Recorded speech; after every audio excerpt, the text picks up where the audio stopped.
fandriam-pahalemana manao antsoavo ny mpampiasany lalam-pirenena fa FITO.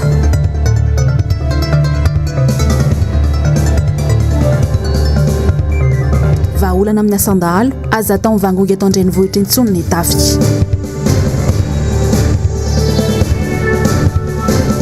Ministra ny serasera Manala Baraka no sady tsy mendrika ho ministra intsony. Amkafaleny indray no ianako aminao ato anatin'izao fotoana ny fampahalalam-baovao izao amin'ny Alatsinainy fa 20 ny volana Septambra ny taona 2024 ity. Manolotra ny araba ary tompo kilasy tompo vavy. Manasanao anaraka ny fotoanan'ny vaovao hatramin'ny farany. Anmbosika ny vaovao amin'izao alina izao araka ny fanarahanao tao anatin'ny lohatenim-baovao iny dia miveriny indray amin'izao ny fanakanan-dalana ataony dahalo amin'ny lalam-pirenena nisan'ny lasibatra indray izao mantsy ny lalam-pirenena FITO iny lasa ny volan'ny mpandeha ny entana sy ny zava-tsarobidy rehetra misy ny maratra mihitsy ara ny mpandeha sasany antsoavo araka izany no ataony mpampiasany lalana. Andro miaratina sy tahirinena no nanao ny fanadiadiana. Tato anatin'ny 3 andro trangana fanafiana roa no niseho. Ny iray ny asabotsy teo anelanela ny Bernono sy Kianja amin'ny lalam-pirenena FITO iny tokony ho tamin'ny 10 alina tanoandry. Lasan'ireo mpanakan-dalan'ireo avokoa ny vola sy ireo entana sarobidy teny amin'ireo mpandeha. Ny iray hafa teo koa dia teny amin'ny PK 82 plus 700 mena Belovainjafy district Anambatolampy. Fiara taxi Borosy azanao Antananarivo no voatorabato. Lehilahy 4 amin'ny Rongo Poiron nametraka sakana teo amin'ny arabe. Araka ny fampitam-baovao dia tokony ho tamin'ny 2 ora latsaka 5 minitra teo eo ity tranga ity. Ny maraina indray dia fiara mpitatitr'olona iray avy any Vaingandrano ihany koa no niaran'ny fanakanan-dalana. Niverina araka izany ny fanakanan-dalana amin'ny lalam-pirenena FITO iny. Efa tena miatra manaina mihitsy izany raha nambaran'ireo mpitatitra. Tsy maintsy mandeha no hisy fitediavana. Saingy tokony hisy vahaolana aingana. Mahazo vanan-tanteraka mantsy ireo mpanao ratsy noho ny tsy fisiany fandraisana andraikitra manoloanjany. Nanomboka aloha teo amin'ny volana maromaro teo tsisy karavanina moa tsisy escorte tsony zay. Efa ny ankoatran'ny lalana izay tsy fantatra izy mety hoe misy escorte avy any aloha izany dia tsisy tsony tao anatin'ny volana maromaro. Moa lamina foana moa hatramin'izay izany dia tsy nisy zavatra hoe anona fa zao indray izany vao manomboka ilay izy. Efa bedina aloha izany izy tonga dia manana moa ny lalana misy barage vato. Dia manahirana nefa niala amin'izay satria ny tômôbila sary izay sady iva dia tsy tao voadingana ilay izy ndraindraika. Matahotra ihany aloha nefa asa moa ilay izy dia tsy maintsy ataoko. Tsisy fiarovana aloha amin'izao izany fa dia mandeha fa karavanina izany mba miezaka hoe mba miarakaraka amin'izay fa tsy mandeha misingatsingana intsony. Izay moa izany dia tsy maintsy mandeha foana miatrika an'io fa ny zavatra tena angatahana izany dia ny tadiavan'ny fitondram-panjakana vahaolana aingana dia aingana satria io no fiainan'ny olona ny ankabetsahany olona dia alina foana ny tena mety amin'ny olona izany satria fotoana mba voatsitsy kokoa amin'ny andro alina. Fa ny zavatra hita zao ohatra tamin'ilay fanafiana farany teo dia manao ny azo nataony gendarme fa moto ny hoentina scooter ny hoentina nanao intervention amin'ilay fanafiana eny an-dalana. Ny olona zany efa lasa moto mbola scooter sy ny anankiray zay aka scooter ny hoentiny teo. Dia mba iangaviana zany mba manina moa zany mba omena fitaovana le miatrika le tsy fandriam-pahalemana aty ambanivohitra fa betsaka le fitaovana eto Antananarivo. Anazy loatra misy mystère ihany ilay izy satria tsy fantatra hoe inona mahatonga anazy tapitapika eo dia mirongatra vetivety eo ary dia efa hoe fandribana vola fotsiny zavatra misy dia fanimbana fiara. Fa misy faritra tena tsy ahitana mpitandro filaminana zany dia io no mirongatra io. Izay mahatonga le fiverenany amin'izao. Dia ny lalana koa tokony asiana fanamboarana fa tena mijaly ny mpitatitra amin'ilay lalana. Izay ny tena antsova atao amin'ny mpitondra fanjakana zany. Manoloana izany dia nandray fepetravetrany ny teo anivon'ny tompo fiantsonana ny amin'ny amerenana sy anamafisana indray ny fanaovana karavanina. Taloha izy nisy talohan'ilay confinement dia tao anatin'ilay confinement izany tsy nisy.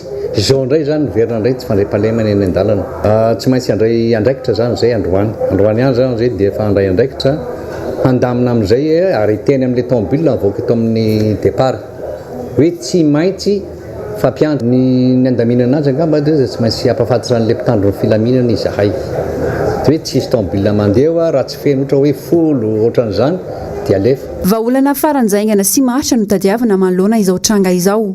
maro ireo fihetsiketsehana samy hafa ataon'ny fitondram-panjakana amin'ny ity olana tsy fandriam-pahalemana ity na arakolony zany na ara-pitaovana saingy toa lasa fampandrinadrisa fotsiny ihany zany ny rehetra avy eo no mizaka ny vokany. Ny vaovao mifandraika amin'izay vaovaon'ny fitateran'izay hatrany dia manaitra ny fanjakana sy ny ministera tompon'andraikitra amin'izao ny mpiasa amin'ny station de pesage manirana ny nosiny amin'ny tokony anefana ny karaman'izy ireo fito volana izay. Raha tsy misy ny fandraisana andraikitra avy amin'izy ireo dia anakatona ny toby fitiliana ny mpiasa hotateriny ny zavandrema efa sy andrakoto malala ny makasika izay vaovao izay. Aloha ny karamanay fa mijaly izahay hony antsoantson'ireo mpiasa amin'ny toeram-pitiliana ny vesatra ireo fiara vaventy eny amin'ny lalam-pirenena amin'ny tokony hanefana ny karaman'izy ireo fito volana. Efa mampiaka-peo ny anatsarako fafa barika dimy sy maeva tanàna Ambondromamy sy Ambatolampy sy Kelikapona Atsironala ary Ambohimalaza. Nanambara ireo mpiasa fa tsy mbola nisy ny fanazavana hatreto ary mbola tsy mazava ihany koa ny antony tsy hanefana ny karaman'izy ireo.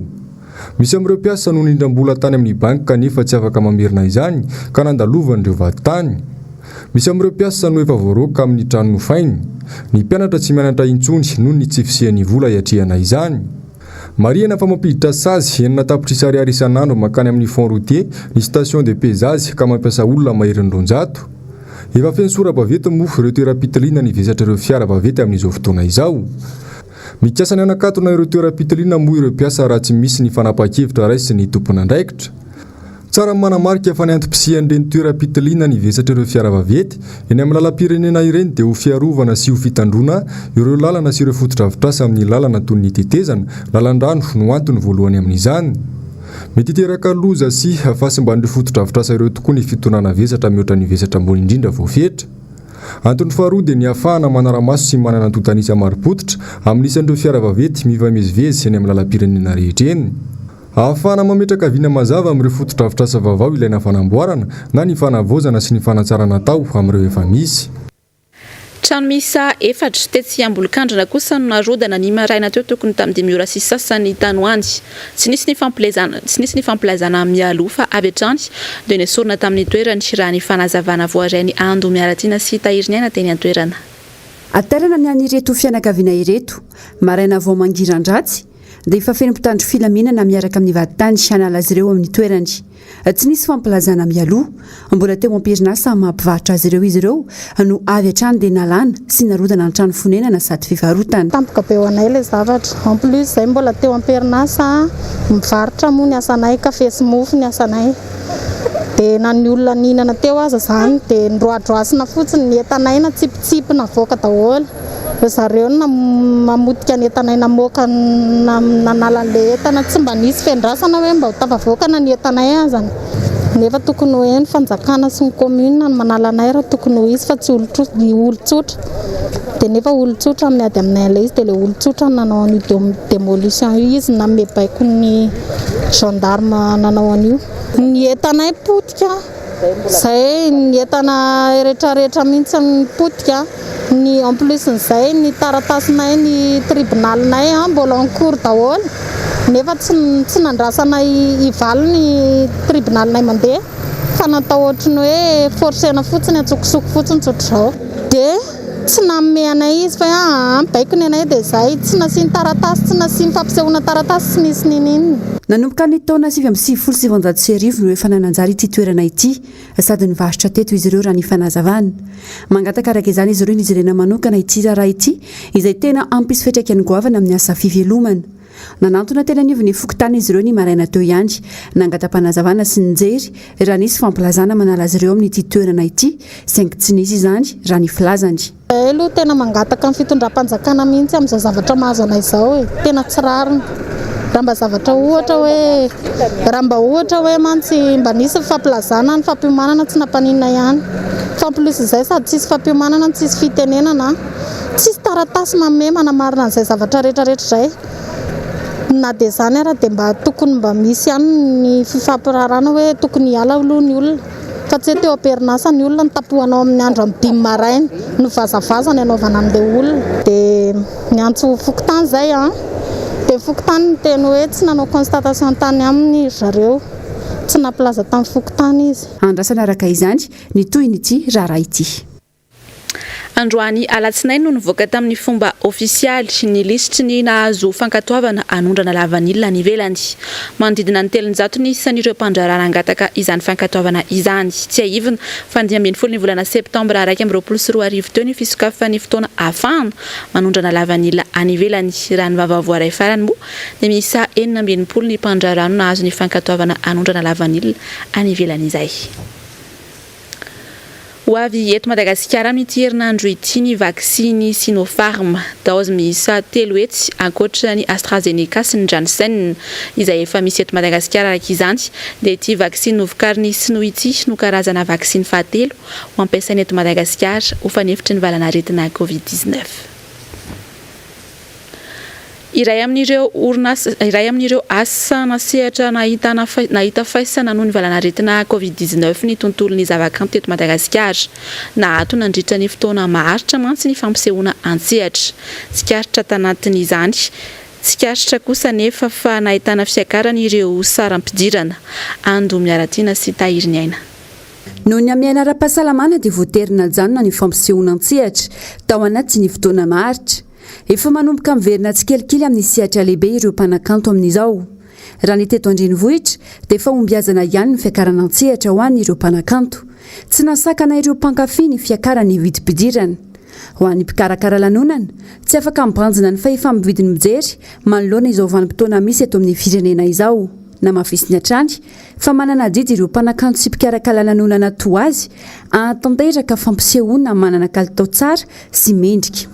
Nanabe ihany zay tamin'le hoe andeha hanomboka hiverina fampisehoana satria ny fantatra aloha dia tsy manam-bola entina loatra amin'izay ny olona fa hita kosa nefa fahavononan'le olona aloha hiverina le fiainana tena normal dia nanao ny ezaka na izay mpikarakara na ny olona te hiala voly dia efa nanokana vola sy fotoana anaovana an'izay ny olona fa tsy dia nisy hoe niova loatra fa miantso ny mpikarakara dia rehefa tsara ny tolotra dia tonga foana ny olona.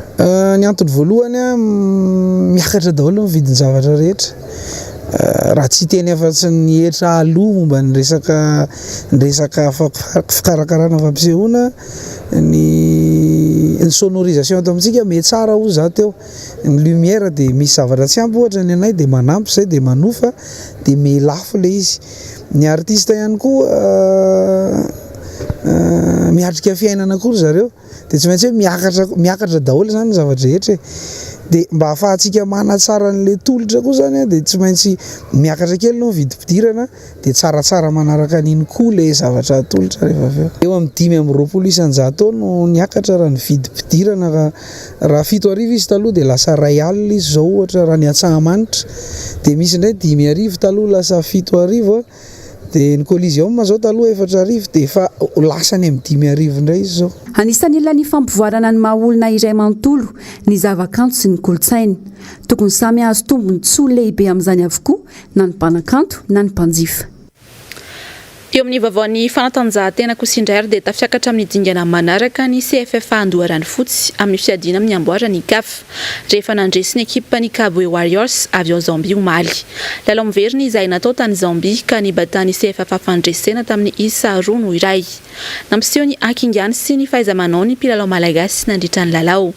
Nandritra ny baolina voalohany teo amin'ny minitra 9 Ibela nampiditra ny baolina araka izany izy raha isito kosa no nampiditra ny baolina faharoa teo amin'ny minitra 4 Ity araka izany ny fifaninanana ho an'ny CFFA ka ny Interclub avy any Angola indray no miandry azy ireo amin'ny dingana manaraka. Ity farany izay isan'ny ekipa sangany aty Afrika ka hiakatra kokoa araka izany ny lentany lalao ao anatin'izany.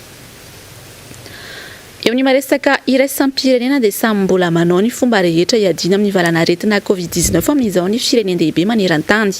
Ho an'ny androany dia nanamafy ny fiboany izay efa mitoetra ao aminy ny fitondram-panjakana ao Nouvelle-Zélande na dia efa manomboka sy ahitana trangana COVID-19 irintsony aza any an-toerana.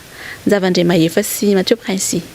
Mito mandritra ny 12 andro ny fihiboana ho fisorohana ny fiparitany valanaretina COVID-19 ao Auckland tanan-dehibe iray ao Nouvelle-Zélande. Fanapa-kevitra izay nambarany Prime Ministre any an-toerana nandritra ny valan-dresaka nataony tamin'ny mpanao gazety omaly. Nanamafy kosa ity farany fa iamalefaka ny fipetrasakana rehetra mandritra izany raha toa ka tsy ahitana trangana Covid-19 intsony ao anatin'ny 3 andro. Raha samy mezaka manaja izany avokoa ny rehetra hoy izy dia ho tratra ny tanjona ka afaka ianakalalana ny rehetra ao arian'izay 10 andro izay. Mbola mikatona avokoa araka izany ny toeram-pisakafoana sy ny trano fandraisam-bahiny ankoatra ireo tsena sy varotra ilaina amin'ny andavanandro. Ny tanana ihany koa ny ponina mba tsy hivoaka ny trano raha tsy misy tena antony manokana. Nanomboka ny 17 Septambra lasa teo moa no niditra tamin'ny fihiboana ny tao Nouvelle-Zélande no ny fahatongava ny valanaretina variant Delta tao Auckland, tanàna izay tena nitobia ny valanaretina. Na dia efa nanomboka tsy nahitana ny trangana Covid-19 intsony aza tany an-toerana nandritra izay fotoana nisia ny fihiboana izay. Dia inao mbola misy trangana valanaretina Covid-19 hafa mampiayay ao Nouvelle-Zélande ho hiatrany ny Premier Ministre ka izay indrindra no tena antony nanamafisana izao fepetra izao. Tanjon'ity firenena ity moa ny tsisia ny valanaretina Covid-19 intsony ao aminy. Olona 720 tamina ponina misy 5 tapitrisa no fantatra fa namoneny tao Nouvelle-Zélande nandritra izay nisia ny valanaretina Covid-19 tany toerana izay.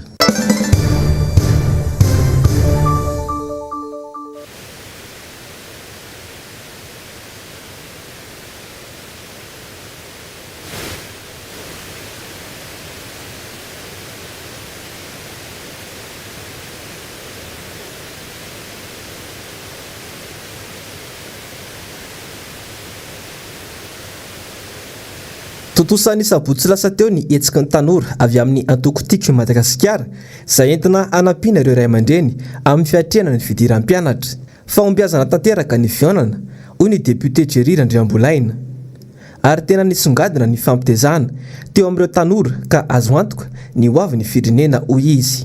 Fa hafa mihitsy le tanora atao anatina atoko tiky Madagasikara zany dia io moa zany araka lazaina teo hoe naombo le any amin'ny akapobeany zavatra natao dia re zavatra reny mino ary matoka fa tsy janona ito amin'ny analamanga ihany na manafaniry fa hitatra tany amin'ny faritra ary mino koa fa hitatra tany amin'ny district tsirairay avy ihany ny zavatra ohatran'ireny satria raha ny fahombiazana hita tato analamanga zany dia hita fa azo hitarina hatrany amin'ny faritany hatrany amin'ny district rehetrarehetra misy eto amin'ny Madagasikara zany dia zavatra reny ka tsara zany ho an'ny tompon'andraikitra izay misehatra ny tanora zany no manomana sahady any atao hoe hetsika ohatran'ireny zany fa hetsika mendrika hoderana ary ahitana fahombiazana hoy teo dikan'izay zavatra zay tsara ny tohizan'ireny zavatra ohatran'ireny fa tsy hoe vita ny analamanga dia sanatria andeha hipetraka fotsiny indray zany tsika rehetrarehetra fa fakataka ny zavatra ohatran'ireny ary modely ho an'ny district rehetrarehetra. Ankoatr'izay dia nisongadina ihany koa nandritra ny fandarana miara-manonja ny mahakasika ny tsy fandriam-pahalemana. Miaratsy hatrany ny endrika ny tsy fandriam-pahalemana eto Madagasikara amin'izao fotoana izao. Tsy mijanona ho fandrombana intsony fa tonga amin'ny famonoan'olona mihitsy aza toy ity tetsambohijoky an-tanety kely ity. Efa tsy vola be araky ny resahana teo intsony no anafiana olona zany amin'izao fotoana izao na anaovan'ny olona herisetra fa na dia zavatra kely dia kely toy izany ary dia tonga hatrany amin'ny famozana aina. Midika zany fa efa le fiarahamonina malagasy mihitsy no ao anatin'ny olana goavana dia ny fahasairanana ka mahatonga an'izany hoe ananan'ireo tsy ho lasaina ny hoe ninonninona eny am-pelantananao na inonninona zavatra hanananao eny anivon'ny tokantrano sy ny sisany dia vitan'izy ireo ny mangalatra na manao an'izany herisetra zany mba ho azahoany an'izay atao hoe tombotsoany manokan'izay. Nirongatra indray amin'izao ny tsy fandriam-pahalemana eto Madagasikara indrindra fa tato ato izay izy tokoa tsy mikaikaiky na ambanivohitra na an-tanàn-dehibe. Nitondra ny heviny mahakasika izay ho any androany administrateur civil Julien Andriamorasata nambarany fa ny fomba fitantanana mihitsy no olana eto Madagasikara. Charmano Menjanahary, Manora Ndray Malala. Tsikatra tanteraka tao anatin'izao fitondrana rajoela izao fa mandrefy ny mpitandron'ny filaminana eto amintsika ny dahalo Rajaivina Mantsy volana vitsivitsy lasa izay nametraka toby miaramila tany Akoraiosi ny filohampirenena ny ampitson'io nisy ny fanafian-dahalo ny tranga 70 kilometatra niala tamin'ny toby io ny zoma teo notokanana ny fonja vaovao etsy imeritsy atosika ny andro ny niany dia sesilany ny fanafiana tamin'ny lalam-pirenena fa FITO tao maro-pana any faravangana nodorandalo ny tanàna rehefa avy nandroba santionany ireo fa dia tena mandry tsy lavoloha ny vahoaka malagasy amin'izao fotoana izao. Ny fitsinjaram-pahefana no tsy mipetraka araka ny tokony ho izy ka mahatonga izao zava-misy izao hoy ny manam-pahaizana manokana momba izany androany. Dia koa le mauvaise répartition na agent de sécurité.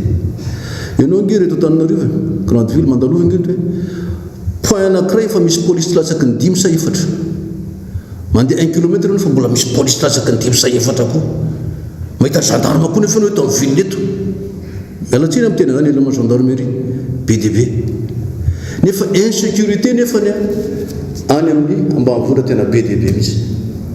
Eo koa zany fijery koa azy les répartitions any fijerena les divisions de tâches de travail any koa anankiray zay akoatrany tsy fampiny fotoana tsy mbola ampy ny fitaovantsika eto tsy ampy ny olona akoatran'izay mauvaise répartition zay aloha azo lazaina zay zavatra zay.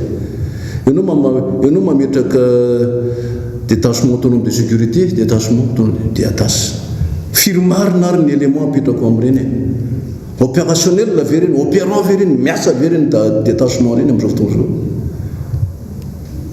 zao nidalo manafika anao fa 400 fatazala tsara misy olona 20 nge ny olona ozy 10 nge ny olona inona fitaovan'ny olona telonjato nefa 400 nidalo armé manafika anao inona ndre tangatangatanao amin'izany inona amiko tsotra tsy tavoaka ianao amin'izany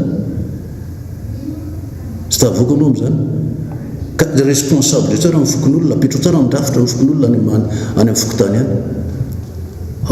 chef formation tsara apetro tsara mindrafitra zany chef fokotany any tamin'ny président Vaovao ka nofaniny teto Antananarivo teto ny chef fokotany nofanina tamin'izao fotoana zany tsika zany atao hoe état sous administré fanjakana ambany dia ambany ny administration zay ny ilazana azy.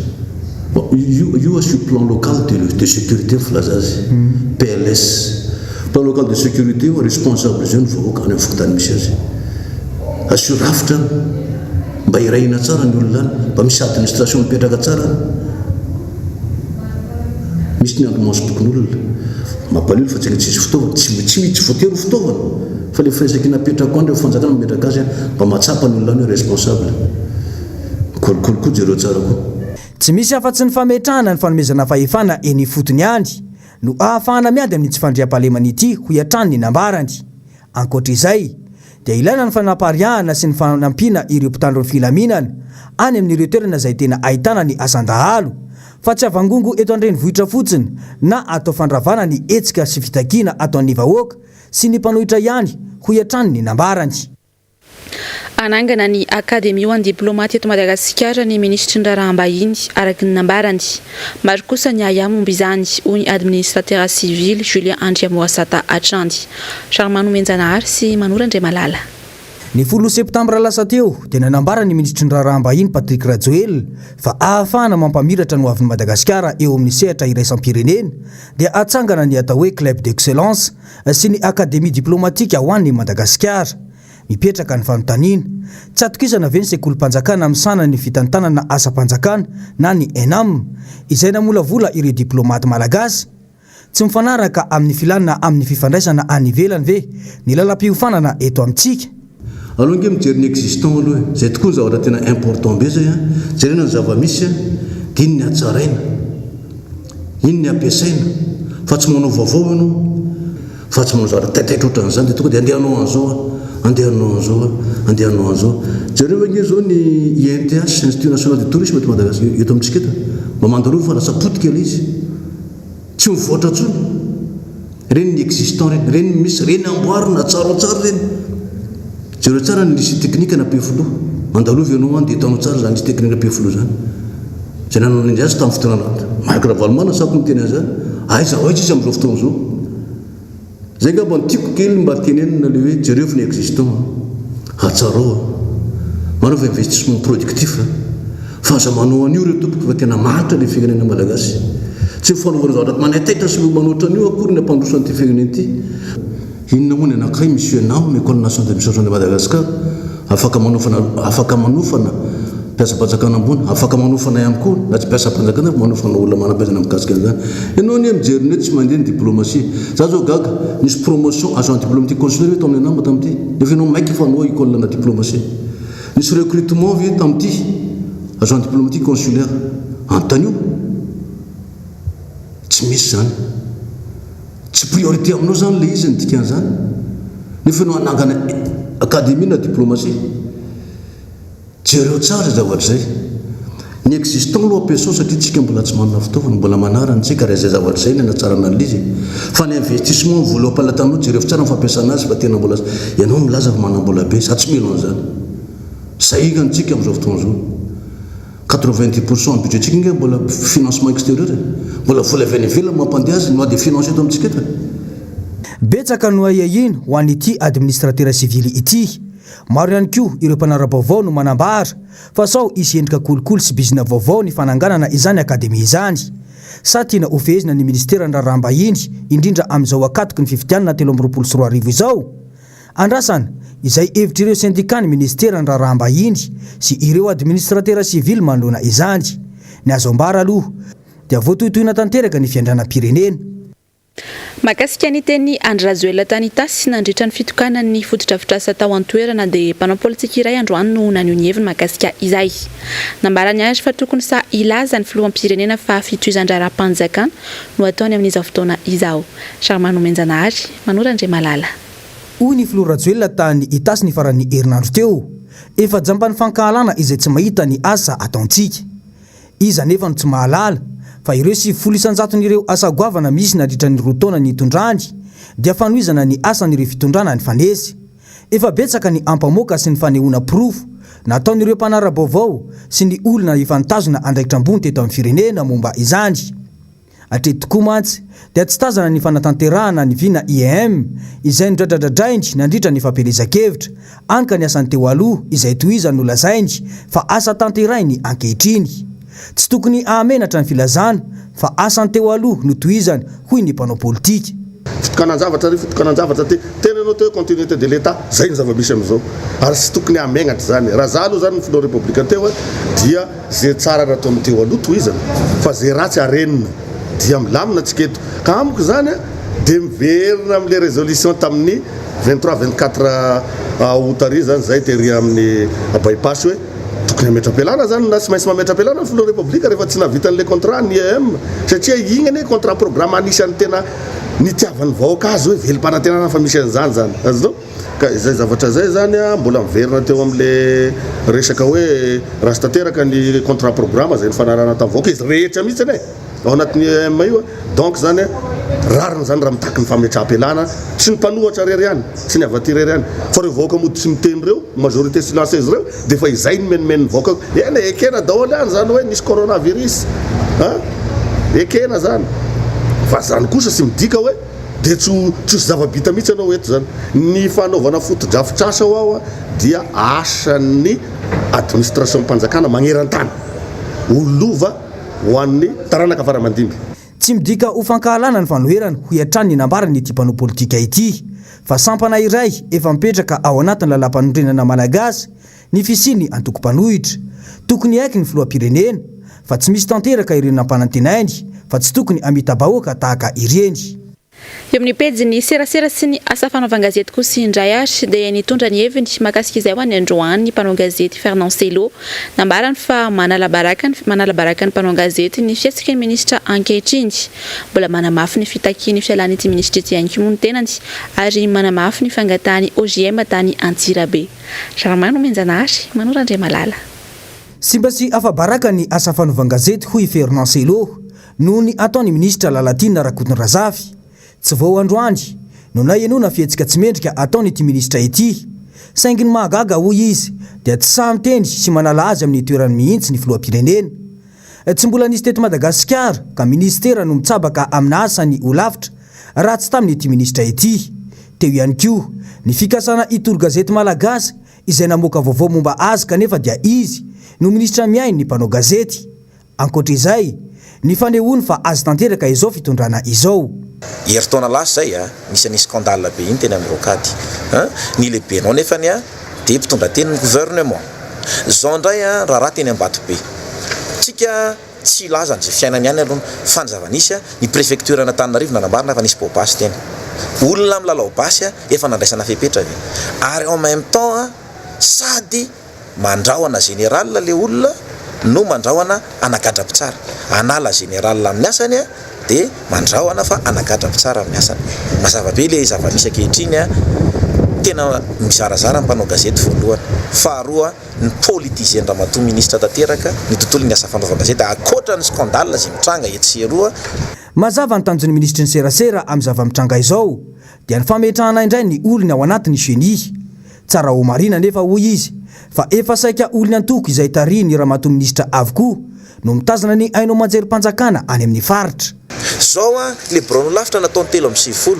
nisy sénateur eto Madagasikara 7 mahenika ny Madagasikara isika mpanao gazeta raha be indrindra eo amin'ny 2 natao brono lafitra 3 ary ny tena zava-doza ao anatin'le izy de zao rehefa mameno andeha impostule zany candidature amin'le élection de mila titulaire 6 suppliant zany hoe efatra izy io isaky ny faritra iarahantsika malala nefa ny pression mahazo ny RNM sy ny TVM satria manaradreny rano foana amin'ny resaka consigne de vote any amelaka tsisy privé fa RNM sy TVM misy any tsy afeno fepetra ianao zany ho candidat aloha satria ny antotaratasy tsy ofeninao mazava nge le lalany andeha ametraka ny olona ny ao amin'ny senindray raha mato Lalatina Rakotondrazafy ny fialan'ny ministra Lalatina Rakotondrazafy amin'ny maha-ministra azy ihany no amplamina sy amaro toerana ary ny fahalalany asa fanaovana gazety eto Madagasikara ho iatran'ny nambarany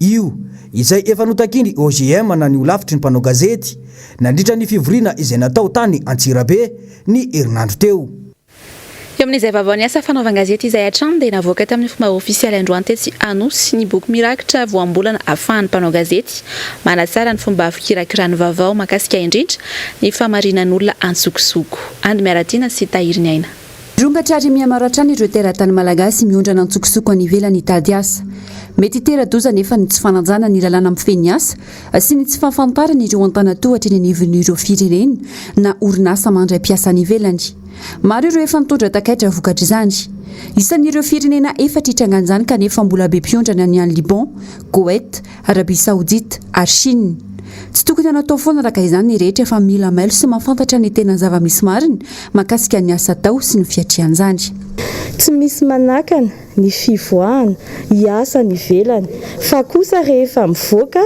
dia manaraka ny lalàna velona mifehan'izay fiondranana miasa ny velan'izay zay zany mba teny kely tianay apetraka ho antsika rehetrarehetra hoe afaka mivoaka miasa somatsara daholo fa manaraka ny lalàna velona manana ndraikitra goavana manoloana ity tranga ity ny mpanao gazety mikarobavao sy ny zary zany amin'ny olo-pirenena misy anefa ireo zavatra tsy maintsy ho fantariny amin'ny aloha indrindra amin'ireo voambolana ampiasaina ka antony indrindra namoahana ilay glossaire boky mirakitra voambolana mahakasika ny famarinan'olona tanjona ny ahafahana manatsara trany ny kalitaony asa sy ampitoviana ny lentany mpanao gazety amin'ny fikirakirana vaovao manana raikitra lehibe zany sika mpanao gazety amaky ny boky satria zaraina ao antsika rahateo ampiasan'io zany rahateo no aton'izao fiaonan'izao boky ampiasaintsika mba hitovy daholo ny voambolana ampiasaintsika rehefa miresaka momba an'io raha io izany mampanao gazetintsika dia satria raha vao mifangaro ny voambolana ampiasaina dia very ny mpamaky ary indrindraindrindra rehefa mitovy ny voambolana ampiasaina dia andrasantsika ny fanapa-kevitra sy ny fandraisana ndraikitra ny mpanapa-kevitra tompona ndraiky mpanjakana zany na tompona ndraikitra samihafa voakasiky ny raharaha io zava-dozy io zay tena manahirana tokoa amin'izao fotoana izao fiara-masy amin'ny bureau pirenena miady amin'ny famarinan'olona nitsokosoko sy ny sampandray sam-pirenena momba ny asa ary ny vondrona eropeana nafanana molavola sy nandrafitra ity boky ity no tanterahina androany tetsy anosy ny lanonana fampahafantarana sy fizaran'izany ho an'ireo tompona ndraikitra teny anivon'ireo orinasa fanaovan-gazety Commune maro no mbola tsy misitraka ny fitsinjaram-pahefana tena izy eto amintsika ho an'ny commune Ambotry-Manjaka ohatra tsy misy ihany de misy ihany ny fisitrahan'izy ireo izany saingy raha ny tosika sy ny fanampiana arabola avy amin'ny fanjakana entina ampandrosoana ny commune dia mbola tsy nisitraka izany tao Ambotry-Manjaka tao anatin'izay herintaona sy tapan'izay ho ny ben'ny tanàna avy ao an-toerana Iadzasan Handria Manalitso. Tena marina moa zany hoe niova kely ny tantara satria tao anatin'izay hoe tamin'ireny adina tena Ambotry-Manjaka tamin'ny atolona momba ny tanamasany ireny aza lazainy hoe matoa nisy tolona tao matoa nisy ady tao dia aza lazainy hoe tamin'ireny dia efa nahatsapa hoe tsy dia nisy loatra fitsinjaram-pahefana tamin'izany ny antony dia satria tanàna mahaleo-tena manana maizazy Ambotry-Manjaka manana fananana izy afaka mifehaka nefa ireny zavatra nisy na izany hoe ny ady zany vao afaka nandray anjara vao afaka nazo andreny fiazomana ny tambarina Ambotry-Manjaka tsy ho lasa tanamasano ireny zay zany lafiny lafiny faharoa koa dia zao hoe eo miresaka fitantanana aloha hatreto hatramin'ny andraisana ny fitondrana herintaona sy fito volana eo zany zao natongavana teo fitantanana tanàna Ambotry-Manjaka raha ny fitantanana aza lazaina hoe manana ny endriny manokana ihany hoe manana zay fitsinjaram-pahefana zay fa raha amin'ny lafiny anankiray kosa resaka fampandrosoana sy hoe resaka subvention na fanampiana amin'ny mahavondrom-bahoaka hitsinjaram-pahefana tena ifotony amin'ny resaka fampandrosoana ny commune dia aza lazaina hoe tsy manana ihany zay satria hatreto tenenina aminao zany Joel hatreto zany zay mbola tsy nisitraka an'izany hoe fanampiana subvention avy any amin'ny fanjakana zany. Warainao rehefa avy eo ny fandarana Global News aorian'izay kosa ny fandarana dinika raha amin'ny Joel rahalay voahita ny vahiny amin'izany moa dia ny ben'ny tanàna avy ao amin'ny commune ambanivohitra Ambotry-Manjaka Iadzasan Handria Manalitso aorian'ny fandarana dinika dia noronan-tsary ekaiza ovy io ny lohateniny ny tena kosa mametraka ny veloma mandrapitafa ho amin'ny rapitso indray tompoko.